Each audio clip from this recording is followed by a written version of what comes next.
খুলনা ৫ আসনের বাংলাদেশ জাতীয়তাবাদী দলের সম্ভাব্য প্রার্থী আলহাজ মোহাম্মদ আলী আসগর লবি ফুলতলা, কুমরাইল ও জামিরা এলাকার একাধিক কর্মসূচিতে অংশ নিলেন। প্রথমেই তিনি ফুলতলার আন্দালিয়া মসজিদে অনুদান প্রদান করেন।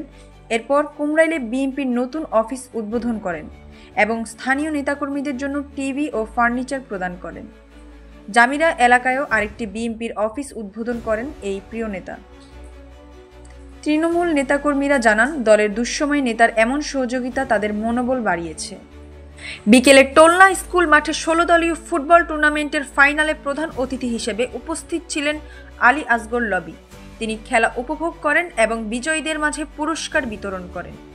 মাঠে এবং আশেপাশে উপস্থিত হাজারো মানুষ তাকে পেয়ে উচ্ছ্বাস প্রকাশ করেন। স্থানীয়রা কুশল বিনিময় করেন এবং দলের আগামী নেতৃত্বে তার প্রতি আস্থা ও সমর্থন পুনঃনিশ্চিত করেন। আলহাজ মোহাম্মদ আলী আসগর লবি জানান, দলের সুদিন ফিরিয়ে আনতে তিনি তৃণমূল নেতাকর্মীদের সঙ্গে কাজ করে যাবেন।